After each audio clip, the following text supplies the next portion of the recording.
Yeah, so this is Kuldeep Ruhal. I'm a actor, writer, and director. And it's kind of a boomerang moment in my life. I'm back in school. और school जो था ना, वो मुझे बचपन से ही बहुत ज़्यादा पसंद है. मतलब इतना कि मुझे 102 फीवर होता था और उसके बावजूद मैं स्कूल जाता था. और मेरे घर वाले बहुत परेशान थे इस बात को लेके. नहीं, ऐसा नहीं था कि I was great in studies और समथिंग.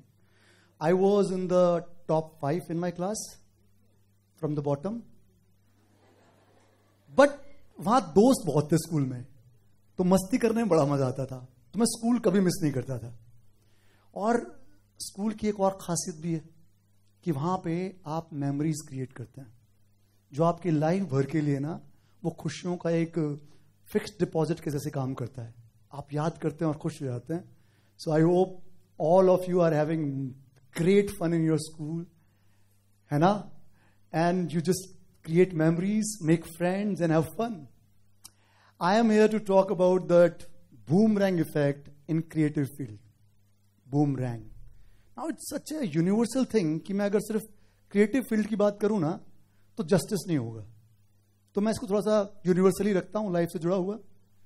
जैसे आप नोटिस कर रहे हैं, मदर अर्थ है, सन है. तो सन जो है वो शाम को छुप जाता है और सुबह फिर निकलाता है. तो जब तक लोगों को साइंस के बारे में बहुत नॉलेज नहीं थी, तो वो सोचते थे कि सन कहीं चला गया रात को. But thanks to science, now we know that the sun doesn't go anywhere. It's we who are moving constantly. And same thing is about creative field and cinema. And the boomerang effect which we talk about, it comes from society. जो cinema है वो society से influence होता है, और society भी जो है वो सिनेमा से बहुत इन्फ्लुएंस होती है. It kind of go round and round. मैंने भी जो अपनी फिल्में लिखी, पहली फिल्म जो है मिकी वायरस, वो इंस्पायर्ड है एक हैकर से. ब्रिजमोहन अमर रहे एक कोर्ट केस से इंस्पायर्ड है. मेरी पहली documentary film Cheerharan was based on 2016 Haryana Jat agitation. And my latest series Aashram was inspired by babas. So you can see, जो भी मैं लिख रहा हूं वो सब सोसाइटी से आ रहा है और the world I am living in. And that's what inspiring me to write more. Now this boomerang effect is amazing and it's everywhere, not just in creativity. आप कोई भी फील्ड उठा लीजिए, भी cinema, science, medical, farming, law, कुछ भी उठाइए. Society is always a integral part of everything. तो सोसाइटी जो है वो कमाल चीज है. और ये जो सारे के सारे हमने चीजें नोटिस की है ना, इन सब में एक और चीज कमाल की है, उसको बोलते हैं ऑब्जर्वेशन. आप किसी भी फील्ड में चले जाइए, if you are observant, then it will take you 2 step ahead from anybody. So I just say कि आप लाइफ में कुछ भी करें, be observant. Now I share a small story about how a boomerang effect in my life helped me write the biggest show, आश्रम. क्या था कि जैसा मैंने आपको बताया कि मैं था पढ़ाई में कुछ खास, उतना खास तो नहीं था, पर कहानियां बनाने में बड़ा खास था मैं. या आप कह सकते हैं कि I used to tell small lies in forms of small stories, nothing to be inspired of. Okay, तो ये जब आश्रम मिला, उससे पहले मेरी 2 फिल्में रिलीज हो चुकी थी. एक थी मिक्की वायरस और एक थी ब्रिजमोहन अमर रहे. जो मिक्की वायरस है, इसमें मैंने डायलॉग लिखे थे और मैं स्क्रिप्ट डॉक्टर था उसका. जी, हमारे यहाँ भी डॉक्टर होते हैं. I was a script doctor. In fact जब स्क्रीन पे नाम आया ना कि dialogues and script doctor by Kuldeep Ruhil, तो मैंने अपने पापा को दिखाया सबसे पहले कि देखो बेटा, आपका डॉक्टर बन गया. And my father was looking at me, ये लड़का सुधरेगा नहीं. आई वाज लाइक, हाँ बनाओ, ख्याली पुलाव बनाओ. In fact he was right also. क्या था, स्कूल में, गांव में, मैं स्कूल में जहां पढ़ता था, वहां हमारे टीचर जो थे वो पढ़ा रहे होते थे और मैं अपने ख्यालों की दुनिया में खोया रहता था. और हमारे गांव से हमारा जो स्कूल था वो 3 किलोमीटर की दूरी पे था. तो मैं चल के गांव से स्कूल आना होता था और रास्ते में खूब सारे जामुन के पेड़ थे. तो स्कूल जैसे ही छूटता, मैं मस्त जामुन के पेड़ पर चढ़ता, जामुन खाता और ख्यालों में खो जाता.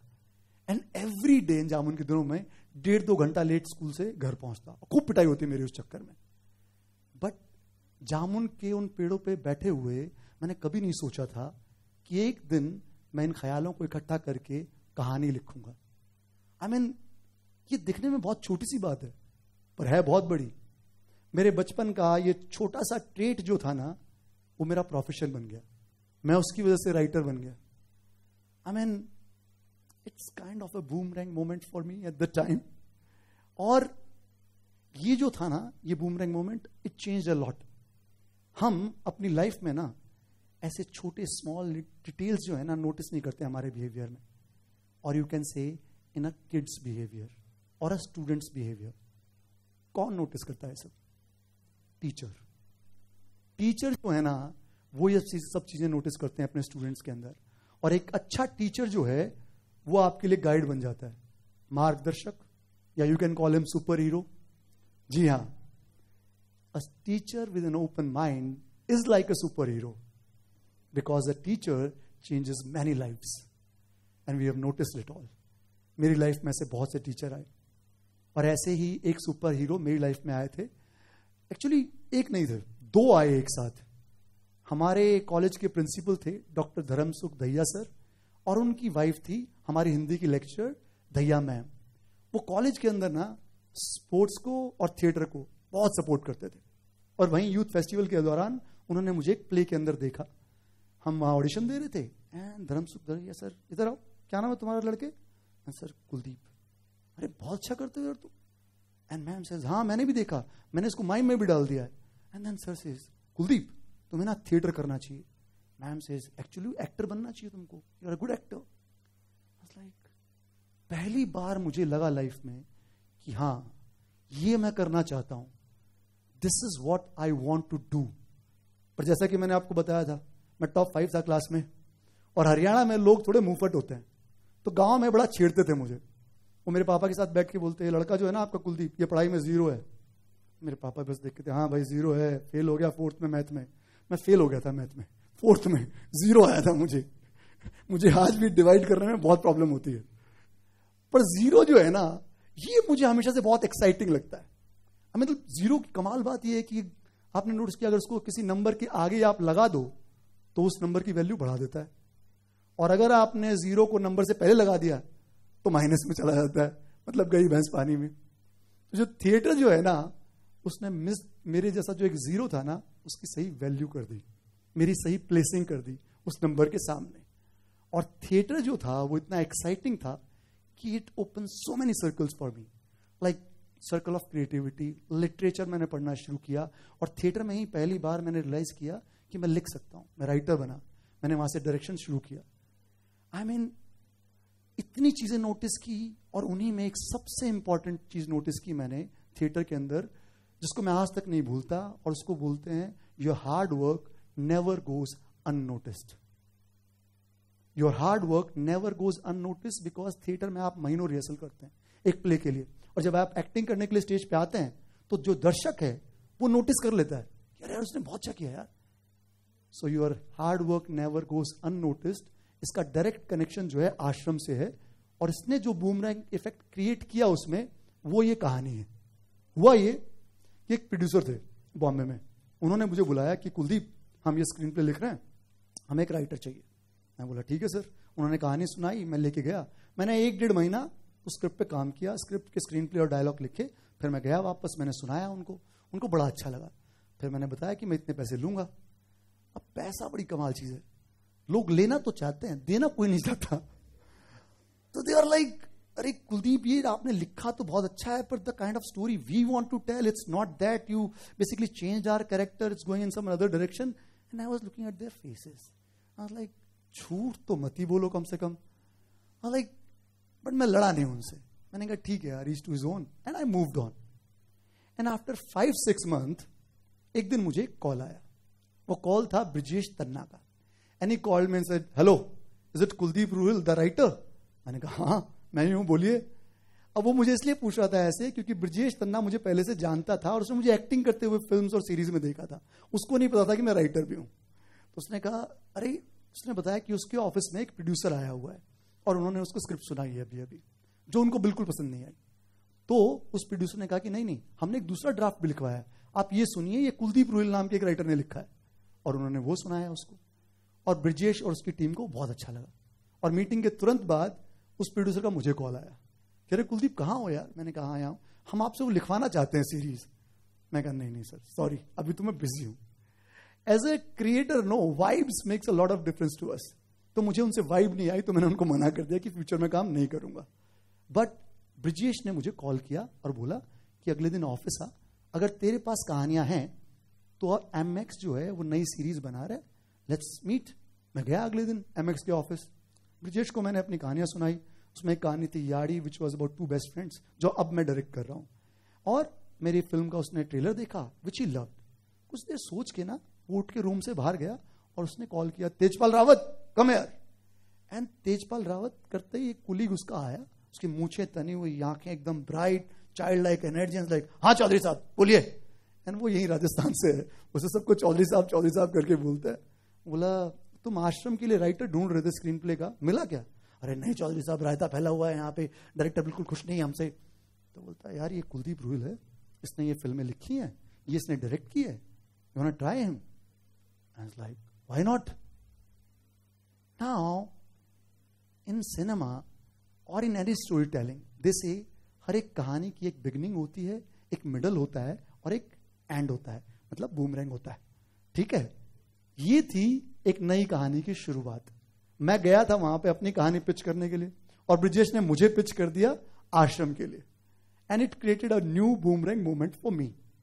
तो ब्रिजेश के बाद जो अपना तेजपाल था वो मुझे लेके गया कंटेंट हेड से मिलाने के लिए, जिनका नाम था गौतम तलवार। गौतम तलवार से मेरी मुलाकात, तो उन्होंने बताया कि 9 महीने से वो लोग स्क्रीन प्ले लिख रहे हैं बट डायरेक्टर खुश नहीं है, करीब 12 ड्राफ्ट हो चुके हैं। ये भी मेरे साथ बहुत बार हुआ जब से मैंने राइटिंग शुरू की है, और उससे पहले भी, कि लोग स्क्रिप्ट लेके आते थे मेरे पास कि स्क्रिप्ट अटकी हुई है और उसको ठीक कर दो। मिक्की वायरस मेरी पहली फिल्म मुझे ऐसे ही मिली थी। वो 1.5 साल से स्क्रिप्ट लिख के रखी हुई थी पर प्रोड्यूसर को पसंद नहीं थी, तो मेरे पास आई, मैंने वो स्क्रिप्ट डॉक्टर की और फिर डायलॉग भी पूरे चेंज कर दिए। और वो डायलॉग इतने पसंद आए डायरेक्टर को, सौरभ वर्मा को, कि I end up writing the dialogues too. और इससे पहले भी 3-4 और स्क्रिप्ट के मैं डायलॉग और स्क्रिप्ट डॉक्टर कर चुका था।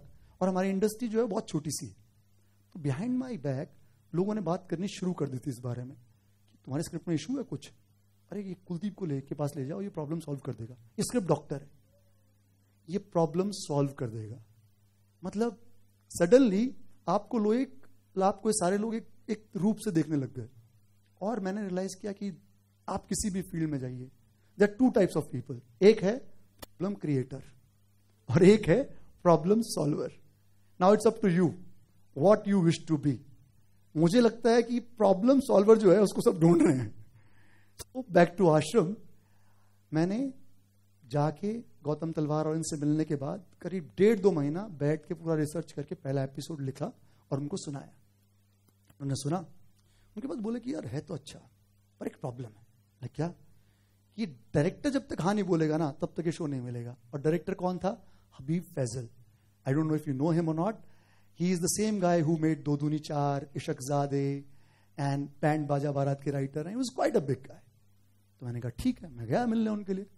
और वो बहुत ही, उनका जो पास्ट है वो जर्नलिज्म से आए हैं, तो पहले उन स्क्रिप्ट के बारे में कुछ नहीं पूछा। तो कहाँ से आए हो, कहाँ पे पले बड़े हो, कितना पढ़े हो? मैंने कहा सर पढ़ाई के बारे में बिल्कुल बात मत कीजिएगा, पढ़ाई में अपन क्लास में टॉप 10 थे। कहानी जो है उसमें अपने को बनाने में बहुत मजा आता है। तो मैं कहानी सुना सकता हूं और मैं पोएम लिखता हूं, क्योंकि पोएट्री जो है it's kind of a stress buster for me. He was a journalist before, so like यार तुम पहले पोएम सुनाओ। सो उन्होंने पोएम सुनी। उसके बाद करीब 5-6 घंटे तक हम आश्रम के पहले एपिसोड पे डिस्कस करते रहे। मैं खत्म करके वापस घर आया और मेरा दिमाग भन्ना रहा था। वाज लाइक ये गड़बड़ हो गई है। मैंने इसकी पूरी कहानी चेंज कर दी, किरदारों के आयाम चेंज कर दिए, पूरा ग्राफ चेंज कर दिया। ही विल डेफिनेटली से नो। ईगो बड़ी होती है। और शाम को मुझे गौतम तलवार का फोन भी आ गया। एंड नाउ गौतम तलवार इज लाइक कुलदीप इसी वक्त तुरंत मिलने आ जा। यार गई भैंस पानी में। I went to meet him.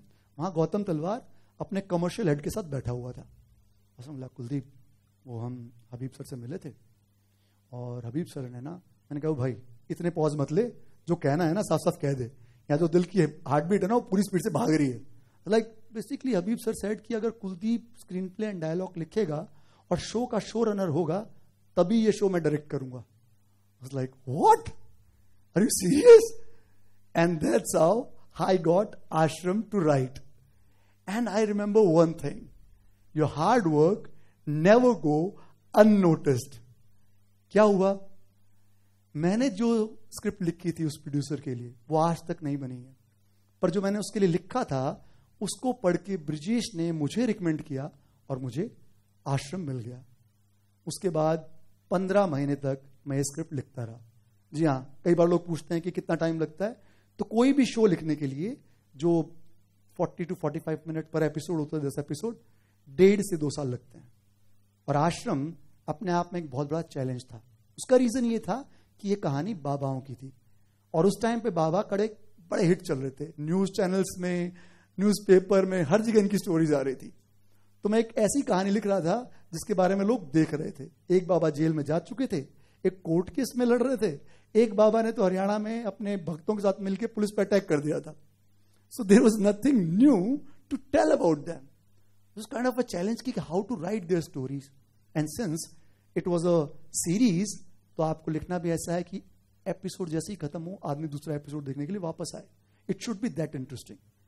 सो मैंने डिसाइड किया, काम करता हूं, मैं इन बाबाओं के डेरों में जाके देखता हूं. So, मैं गया अलग अलग डेरों में, 7-8 दिन इस डेरे में, कभी उसमें. और जब मैं निकल के आया ना, देन आई रियलाइज कि जो पूरी कहानी है ना, ये आस्था की कहानी है और आस्था के टूटने की कहानी है, विश्वास की कहानी है, अंधविश्वास की कहानी है. तो सोशल ड्रामा है. But since you are writing a series, you need pace. So मैंने उसमें क्या किया, उसमें थ्रिलर ऐड कर दिया. उसमें जो लड़की थी वो पहलवान, उसको एक एंगल दे दिया रिवेंज का. And I made it into social thriller. So when you add these kind of element in a story, it cover a large spectrum in terms of story also and for audience also. And that's what I did with Ashram. और जब आश्रम release हुआ तो वो India के most watch shows में से एक बना. उसको 11 करोड़ लोगों ने देखा. और मुझे बताया एमएक्स वालों ने कि आश्रम जो है वो वर्ल्ड के टॉप 5 मोस्ट वॉच शोज में से एक है. Top 5 from the top, not from the bottom. And I was like,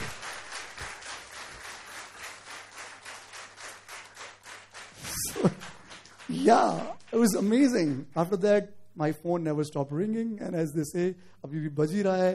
उस टाइम इतने फेसबुक पे, ट्विटर पे, इंस्टा पे मेम्स आने लग गए. बाबा जाने मन की बात, जप नाम, शुद्धिकरण करा दो. जो छोटी छोटी लाइन मैंने लिखी थी वो इतनी हिट हुई पब्लिक के साथ और इतना प्यार मिला that I can't tell you guys. But the one thing I can tell you is कि आश्रम मिलने से पहले जो मैं राइटर था, मैं आज भी वही हूं. मैं तब भी डेली 5-6 घंटे बैठ के लिखता था, अपने स्क्रिप्ट के सारे प्रॉब्लम सॉल्व करता था, और आज भी मैं वही चीजें करता हूं. So your hard work never go unnoticed वाली चीज जो है, मैं उसमें आज भी बिलीव करता हूं. But this is not about me only, it's basically about you guys. क्यों? क्योंकि आप अभी सारे के सारे पढ़ाई कर रहे हैं. कल आप कोई ना कोई फील्ड चूज करेंगे 12th के बाद, आप एग्जाम देने जाएंगे. आप मे बी अ लॉयर और अ साइंटिस्ट और मे बी थिएटर और फार्मिंग. आप कुछ ना कुछ चूज करेंगे, पर कैसे चूज करेंगे ये बहुत इंपॉर्टेंट है. So I just one thing, don't be part of herd mentality. ये बहुत जरूरी है. आप ये जो सोसाइटी है ना, इसकी एब्स्ट्रैक्शन का क्रिएशन ना बने, ये बहुत जरूरी है. क्या होता है, बचपन से ही मैं भी सुनता आया हूं और आप भी सुन ही रहे होंगे कि अरे उनका बेटा एनडीए क्लियर कर गया 12th में ही, ऑलरेडी सेटल्ड, वो तो आईआईटी टॉप कर गया, उनका बच्चा अमेरिका चला गया, अरे ये डॉक्टर बन गया. और आप सोचते यार मैं क्या कर क्या रहा हूं लाइफ में, लाइक हो क्या रहा है, सब हो रहा है. और जाने ना अनजाने हम बिना सोचे कई बार इन्हीं में से कोई फील्ड चूज कर लेते हैं जो हमें चूज करना है या नहीं हम जानते भी नहीं. So I just say that be your own creation. जी हाँ, value your thoughts, your feeling. क्या है ना, ये जो आपकी लाइफ की कहानी है ना, इसमें आप सब हीरो हैं. वैसे विलन भी हो सकते हो पर ये आपको तय करना है, because you are the most valuable character in your story. पर क्या आप खुद पे उतना ध्यान देते हो? क्या अपने थॉट्स को उतनी वैल्यू देते हो? क्या अपनी फीलिंग्स और अपने टाइम की उतनी कदर करते हो? ये जो सवाल है ना, ये आपको हर रोज सोने से पहले पूछना चाहिए खुद से. मैं पूछता हूं. मैंने कॉलेज में शुरू किया था और आज भी सोने से पहले मैं रात को पूछता हूं कि क्या मैंने अपने दिन का सही इस्तेमाल किया या नहीं किया। और ये बात, ये सलाह मुझे मेरे कॉलेज में मेरे एक सुपर हीरो ने दी थी। I mean teacher of course, उनको हम प्यार से वकील साहब कहते थे since he was a lawyer. पर उनकी कहानी फिर कभी। Today I will just say, don't be part of herd mentality, create yourself, be a creator, be a problem solver, and create your own boomerang. That's it. Thank you.